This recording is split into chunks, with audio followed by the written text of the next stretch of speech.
HCl की NaOH के साथ टाइट्रेशन का अध्ययन करें और उसकी तुल्यांकी चालकता या मोलर चालकता को हम वॉल्यूम ऑफ NaOH यहाँ पर या बेस कोई सा भी हो एडिड के साथ में हम अगर ग्राफ बनाएं तो हम देखेंगे कि पहले HCl के कारण विलयन की चालकता ज्यादा होती है। HCl की चालकता ज्यादा है इसलिए विलयन की ज्यादा चालकता ज्यादा होती है। जैसे जैसे आप HCl के अंदर NaOH डालते जाएंगे तो रिजल्ट क्या होगा कि NaCl बनेगा और साथ में वाटर बनेगा। ये वाटर जो है ये वीकली आयनाइज होता है H और OH आयन में। अब HCl के H आयन जिसकी चालकता 349 थी उसको हटा करके इसकी जगह ले ली सोडियम आयन ने, तो ज्यादा हाईली कंडक्टिंग H आयन की जगह सोडियम आयन आ गए जिनकी चालकता केवल 50.1 है। इसलिए जैसे जैसे NaOH डालते जाएंगे हमारी चालकता विद्युत अपघट्य की कम होती जाएगी। लेकिन एक पॉइंट ऐसा आएगा जब सारा का सारा HCl जो हमने लिया है वो कंज्यूम हो गया, NaOH से रिएक्शन करके सारा का सारा NaCl और वाटर में कन्वर्ट हो गया। अब कोई और H आयन उपस्थित नहीं है। जब कोई और H आयन उपस्थित नहीं है तो न्यूट्रलाइजेशन नहीं होगा और अब जो आप NaOH डालेंगे वो NaOH की फॉर्म में ही पड़ा रहेगा। इसलिए अब आप एंड पॉइंट के बाद में जो NaOH डालेंगे उसमें कौन कौन से आयन उपस्थित है, सोडियम आयन और OH आयन। और कैसा इलेक्ट्रोलाइट है, स्ट्रॉन्ग इलेक्ट्रोलाइट है। OH आयन हाईली कंडक्टिंग है क्योंकि H आयन के बाद सेकंड OH आयन ही है जिनकी की चालकता इससे 1/3 गुना होती है, या हम कह दें H आयन की चालकता OH से 3 गुना ज्यादा होती है। तो अब जो है अब फ्री NaOH के कारण एक बार चालकता वापस से बढ़ेगी। तो ये जो कमी आई चालकता में ये किस लिए आई कि H आयन की जगह यहाँ पर किसने ले ली, सोडियम आयन ने ले ली। इनकी चालकता ज्यादा थी, इसकी चालकता कम थी, इसलिए कंडक्टेंस कम हुई। ठीक है, और उसके बाद में ये चालकता क्यों बढ़ी, ये चालकता बढ़ी NaOH के कारण, क्योंकि अब सारा का सारा हाइड्रोजन आयन खत्म हो गया। NaOH स्ट्रॉन्ग इलेक्ट्रोलाइट है, इसकी चालक आयनन 100% है, इसलिए एक बार फिर चालकता बढ़ेगी। लेकिन इंपॉर्टेंट चीज देखने की इसमें यह है कि ये जो कर्व है एसिड बेस टाइट्रेशन का, ये जो कर्व है ये कर्व एग्जैक्ट V नहीं है। ये कर्व जो है लैम्डा M और लैम्डा C के बीच में जो हमने खींचा है ये कर्व ऐसा नहीं है, V नहीं है। यहाँ ये कर्व कैसा है, ये कर्व यहाँ पर इसका स्लोप ज्यादा है और इसका स्लोप फैला हुआ है, ये थोड़ा स्लोप कम है। ये एग्जैक्ट V नहीं आता, एग्जैक्ट V नहीं है। ऐसा क्यों है, इसका एक कारण है जो कि पूछा जाता है, बेसिक में आता है ये। इसका रीजन ये है कि H आयन जो है उनकी चालकता बहुत ज्यादा है, तो जब आप इसके अंदर NaOH डालते हैं तो H आयन की कंडक्टेंस तेजी से कम होती है। लेकिन जब एंड पॉइंट के बाद NaOH डाला जाता है और OH आयन एक्सेस में होते हैं तो OH आयन की चालकता H आयन से 1/3 गुना है, उससे 3 गुना कम है। इसलिए जो कर्व जो वापस इंक्रीज होता है चालकता में वो उतना स्टीप नहीं होता जितना स्टीप की चालकता में कमी होती है। इसलिए इस तरह का जो दोनों एक्सेस जहां पर कट कर रही है ये आपको एंड पॉइंट देगा। प्रैक्टिकली कई बार ये एंड पॉइंट शार्प नहीं आता, ऐसा गोल अवस्था में आता है। ऐसे पॉइंट्स मिलते हैं एक्सपेरिमेंट में, उसमें हम स्केल रख करके इनको एक्स्ट्रापोलेट कर लेते हैं और एक्स्ट्रापोलेट करके जो पॉइंट आता है वो एंड पॉइंट हमारा एंड पॉइंट होता है टाइट्रेशन का। तो आपको मैंने बताया कि HCl और NaOH जो है स्ट्रॉन्ग इलेक्ट्रोलाइट्स हैं दोनों, और इनका जो कर्व आता है वो पहले डिक्रीज होती है कंडक्टेंस और फिर इंक्रीज होती है। ये होती है H आयन के कारण और ये होती है OH आयन के कारण। ठीक है, ये फर्स्ट तरह का टाइट्रेशन मैंने आपको समझाई। अब बेस विद एसिड के अंदर दूसरी कैटेगरी आती है कि हमारा एसिड तो HCl ही है और बेस हमारे पास है NH4OH। बेस कौन सा है हमारे पास बेस वही है NH4OH। अब आपको सबको पता है पहले की तरह से ये स्ट्रॉन्ग इलेक्ट्रोलाइट है, ये भी स्ट्रॉन्ग, ये आपका वीक इलेक्ट्रोलाइट है। इसका आयनाइजेशन लगभग 100% होता है और इसका आयनाइजेशन कम होता है। ठीक है, अब आप HCl के सॉल्यूशन आपने बीकर में लिया, उसमें कंडक्टिविटी सेल डाली, आपने रीडिंग नोट करी, उसको सेल कांस्टेंट से मल्टीप्लाई किया, स्पेसिफिक कंडक्टेंस प्राप्त की, उसको वॉल्यूम से गुणा किया, इक्विवेलेंट कंडक्टेंस प्राप्त की, तो आप क्या पाएंगे कि HCl की इक्विवेलेंट कंडक्टेंस ज़्यादा आती है। तो इनिशियली जब HCl प्रेजेंट है तो HCl की इक्विवेलेंट कंडक्टेंस ज़्यादा आएगी, इसलिए विलयन की चालकता ज़्यादा होती है। जैसे ही हम अमोनियम आयन इसके अंदर डालेंगे तो आपका जो रिएक्शन होगा वो क्या होगा, अमोनियम क्लोराइड बनेगा और आपको पता है वाटर बनेंगे जो कि वीकली आयनाइज हैं, पहले भी बताया है मैंने, वीकली आयनाइज होते हैं। तो यहाँ पर हाइड्रोजन आयन जिनकी चालकता 349.8 थी उसकी जगह ली किसने, अमोनियम आयन ने, जिसकी चालकता केवल 73.4 है, और H आयन की कितनी थी, 349.8। तो इनकी जगह जब अमोनियम आयन लेंगे तो H आयन सिस्टम में से हटते जाएंगे, अमोनियम आयन आते जाएंगे, तो आपको दिखाई देगा कि चालकता डिक्रीज हो रही है। तो ये जो डिक्रीज हो रही है चालकता वो किस लिए हो रही है कि H आयन क्या हो रहे हैं, यहाँ से रिप्लेस हो रहे हैं, इसलिए चालकता में कमी आ रही है। लेकिन एक पॉइंट ऐसा आएगा जब सारा का सारा हाइड्रोजन आयन सिस्टम में से खत्म हो जाएगा और अगर आप अब और NH4OH ऊपर से डालते हो तो चालकता के अंदर कोई विशेष अंतर नहीं आएगा और ये स्टेबल हो जाएगी। ये इसलिए स्टेबल हो जाएगी कि ये जो स्टेबिलिटी है ये आई है एक्सेस ऑफ अमोनियम हाइड्रोक्साइड के कारण। यहाँ पर OH आयन है, यहाँ पर H आयन है, लेकिन इनका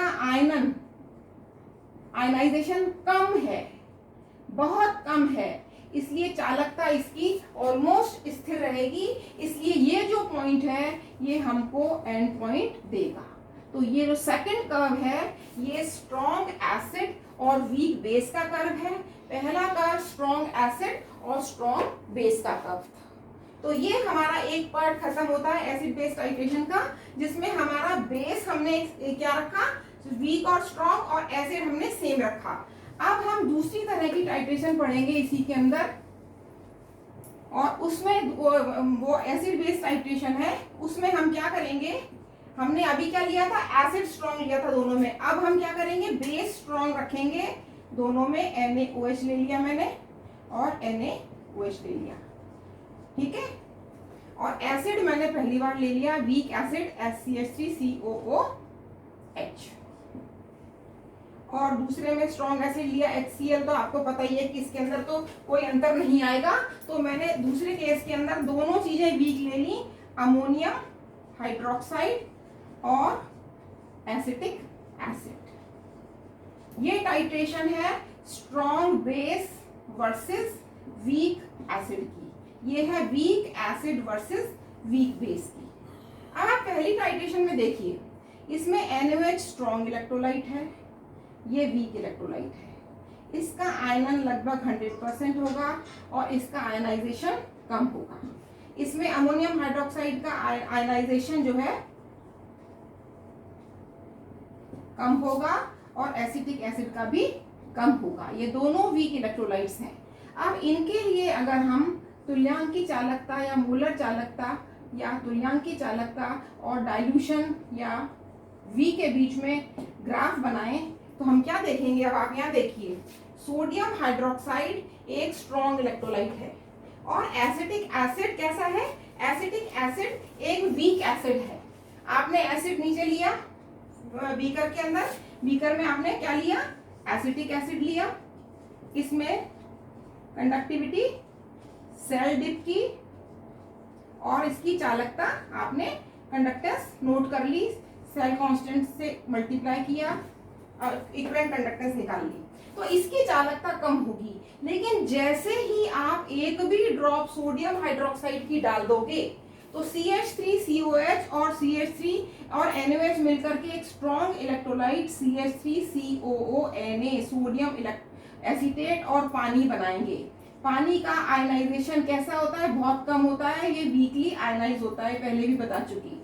सोडियम एसीटेट एक स्ट्रॉन्ग इलेक्ट्रोलाइट है, तो पहले चालकता कम थी क्योंकि एसिटिक एसिड था, एक ड्रॉप भी आपने सोडियम हाइड्रोक्साइड की डाली तो सोडियम एसीटेट बन गया, जिसकी की स्ट्रॉन्ग इलेक्ट्रोलाइट है, चालकता बहुत ज्यादा है। इसलिए आप क्या देखेंगे कि इस तरह की टाइट्रेशन में पहले चालकता बढ़ती है। क्यों बढ़ी चालकता? क्योंकि एसीटेट आयन जो था जिसकी चालकता 40.9 थी, ठीक है, उसने मिलकर के सोडियम के साथ में एक स्ट्रॉन्ग इलेक्ट्रोलाइट बना लिया जिसकी चालकता ज्यादा है। इसलिए जैसे जैसे आप NaOH डाले जाएंगे सोडियम एसीटेट बनता जाएगा और ये चालकता आपकी बढ़ती जाएगी क्योंकि यहाँ पर CONa बन रहा है। जब आप और फर्दर NaOH डालते हैं और एसिटिक एसिड पूरा खत्म हो गया, कंज्यूम हो गया, उसके बाद अगर आप उसके अंदर और NaOH डालते हैं तो NaOH एक स्ट्रॉन्ग इलेक्ट्रोलाइट है, फर्दर इलेक्ट्रोलाइट है, एक बार आपको फिर चालकता बढ़ती हुई दिखाई देगी। और ये जो चालकता बढ़ेगी ये NaOH के कारण बढ़ेगी क्योंकि इसका आयनाइजेशन 100% है, ये स्ट्रॉन्ग इलेक्ट्रोलाइट है। तो एंड पॉइंट जो आएगा वो एक्स्ट्रापोलेट करके दोनों लाइनों को जो आएगा ये इसका एंड पॉइंट आएगा। तो आपका पॉइंट ऑफ इन्फ्लेक्शन जो है वो क्या है, एक बार चालकता बढ़ी और फिर बढ़ी, पहले बढ़ी सोडियम एसीटेट के कारण और बाद में बढ़ी सोडियम हाइड्रोक्साइड के कारण। तो इस तरह से आप स्ट्रॉन्ग बेस और वीक एसिड की टाइट्रेशन कर सकते हैं। अब नेक्स्ट इंपॉर्टेंट चीज आती है titration of weak acid and weak base. ये टाइट्रेशंस को अदरवाइज परफॉर्म करना थोड़ा मुश्किल होता है, इसलिए कंडक्टोमेट्रिकली ये आसानी से की जा सकती हैं। तो इसमें मैंने लिया है वीक एसिड और अमोनियम हाइड्रोक्साइड, दोनों वीक इलेक्ट्रोलाइट हैं, ये भी वीक इलेक्ट्रोलाइट है। लेकिन जब आप बीकर में इसको लेकर के अभिक्रिया कराते हैं तो आपके पास बनता है CH3COO NH4 प्लस वाटर। ये आपको बता दिया कम आयनाइज होता है, इसके कारण चालकता पे कोई असर नहीं पड़ता। ये एक स्ट्रॉन्ग इलेक्ट्रोलाइट है। तो जैसे ही एसिटिक एसिड की आपने चालकता नापी, आप पाएंगे कि वो चालकता कम है, ठीक है, वो चालकता क्या है, कम है। लेकिन जैसे ही इसके अंदर अमोनियम हाइड्रोक्साइड डालेंगे और अमोनियम एसीटेट बनेगा तो चालकता एक बार बढ़ने लग जाएगी। तो चालकता में बढ़ोतरी किस कारण से हुई कि CH3COO NH4 बन गया जो कि स्ट्रॉन्ग इलेक्ट्रोलाइट है, तो चालकता में वृद्धि होगी। जब पूरा का पूरा अमोनियम हाइड्रोक्साइड डालते जाओ, एसिटिक एसिड अमोनियम एसीटेट में बदलता रहेगा, जब तक सारा का सारा एसिटिक एसिड कंज्यूम नहीं हो जाता चालकता बढ़ती रहेगी। एक पॉइंट पर आकर एसिटिक एसिड अब क्या हो गया, खत्म हो गया, जैसा कि हर टाइट्रेशन में होगा कि एक खत्म हो जाएगा। अब अगर आप अमोनियम हाइड्रोक्साइड डालते हैं तो चालकता में कोई परिवर्तन नहीं आएगा, क्योंकि मैंने आपको पहले भी बता दिया कि अमोनियम हाइड्रोक्साइड एक वीक इलेक्ट्रोलाइट है, इसका आयनाइजेशन बहुत कम होता है, इसलिए चालकता में कोई प्रभाव नहीं पड़ेगा। और आपको ये जो दो पॉइंट्स का क्रॉस इंटरसेक्शन है ये आपको एंड पॉइंट देगा। तो इस तरह से हम विभिन्न तरह की एसिड बेस टाइट्रेशंस को परफॉर्म कर सकते हैं। तो ये एप्लीकेशन हुई कि कंडक्टोमेट्रिक टाइट्रेशन में कि हम कंडक्टोमेट्रिकली कैसे कर सकते हैं एसिड बेस टाइट्रेशंस को, ठीक है। अब इसके बाद में नेक्स्ट जो टाइट्रेशन बचती है हमारे कोर्स में वो है प्रेसिपिटेशन टाइट्रेशन या अवक्षेपण अनुमापन। फॉर एग्जाम्पल आपके पास सिल्वर क्लोराइड है और KNO3 है, इनकी आपको टाइट्रेशन करानी है तो आपका बन जाएगा silver nitrate and potassium chloride, या सॉरी इसको उल्टा ले लेते हैं वो थोड़ा इजी रहेगा। मैं लेती हूँ सिल्वर नाइट्रेट और KCl, इससे बनेगा आपका सिल्वर क्लोराइड और KNO3। ये सिल्वर क्लोराइड ये कैसा है, ये वीकली आयनाइज है, बहुत कम आयनाइजेशन होता है। मैंने आपको determination of solubility of sparingly soluble salt में भी पढ़ाया है कि सिल्वर क्लोराइड की सॉल्युबिलिटी हम कैसे निकालते हैं, साधारण मेथड से नहीं निकाल सकते, कंडक्टोमेट्रिकली कैसे निकालते हैं। तो ये वीकली आयनाइज होता है। अब यहाँ पर क्या होगा कि यहाँ पर सिल्वर नाइट्रेट और इनको बनाएंगे तो सिल्वर क्लोराइड का प्रेसिपिटेट बनेगा, अवक्षेपण होगा, सफेद रंग का प्रेसिपिटेट बनेगा। अब ये सफेद प्रेसिपिटेट आप इसमें अगर कोई इंडिकेटर यूज करते हैं तो ये प्रेसिपिटेट जो है उस इंडिकेटर को, जो अगर आप यूज करते हैं कोई इंडिकेटर, उसको एब्जॉर्ब कर लेगा, उसको अपने ऊपर एब्जॉर्ब कर लेगा, और इससे क्या होगा, एंड पॉइंट क्लियर नहीं आएगा। इंडिकेटर हो सकता है अपना कलर भी ना बदले, जैसा कि ऑर्डिनरी टाइट्रेशन में होता है, तो ये मास्क कर लेगा इंडिकेटर को प्रेसिपिटेट, और हमको एंड पॉइंट देखने को नहीं मिलेगा। इसलिए कंडक्टोमेट्रिकली इनकी टाइट्रेशन कराई जाती है। इस रिएक्शन में आप देख रहे हैं सिल्वर आयन और क्लोराइड आयन, पोटेशियम आयन है, तो जब आप अभिक्रिया होगी तो आपने देखा सिल्वर आयन की जगह पोटेशियम आयन आ गए। सिल्वर क्लोराइड नाइट्रेट था, उसकी जगह सिल्वर क्लोराइड बन गया। पोटेशियम क्लोराइड था, उसकी जगह पोटेशियम नाइट्रेट बन गया। तो सिल्वर को आपने किससे रिप्लेस कर दिया, सिल्वर को, सिल्वर के अंदर क्या आ गया, रिप्लेस होकर के क्लोराइड आयन आ गया, पोटेशियम में नाइट्रेट आयन आ गया। अब आप यहाँ पर देखिए कि सिल्वर आयंस और नाइट्रेट आयंस की चालकताओं में बहुत ज्यादा अंतर नहीं पाया जाता। इनकी तुल्यांकी चालकताएं लगभग समान होती हैं, ऑलमोस्ट सेम होती हैं सिल्वर आयन की और पोटेशियम आयन की। इसलिए जब हम इनका टाइट्रेशन कराते हैं, लैम्डा एम या लैम्डा सी लेते हैं और यहाँ पर वी लेते हैं, तो हम क्या देखते हैं कि ऑलमोस्ट स्ट्रेट लाइन कर्व आता है, क्योंकि सिल्वर आयन की जगह आपने जो पोटेशियम आयन जो ले आए हैं आप, तो उससे क्या होगा, दोनों की चालकताओं में कोई अंतर नहीं है। लेकिन जब सारा का सारा सिल्वर पोटेशियम क्लोराइड खत्म हो जाएगा, उसके बाद में एक बार फिर से चालकता बढ़ेगी, और अब ये जो चालकता बढ़ती है ये पोटेशियम क्लोराइड के कारण बढ़ती है, जो कि स्ट्रॉन्ग इलेक्ट्रोलाइट है। ये सिल्वर आयन और नाइट्रेट आयन, पोटेशियम आयन दोनों की लगभग सेम तुल्यांकी चालकता के कारण ये स्ट्रेट लाइन कर्व आता है। और अब इसके बाद इंपॉर्टेंट क्या है कि इस तरह की टाइट्रेशन, कंडक्टिविटी टाइट्रेशन का क्या इंपॉर्टेंस है।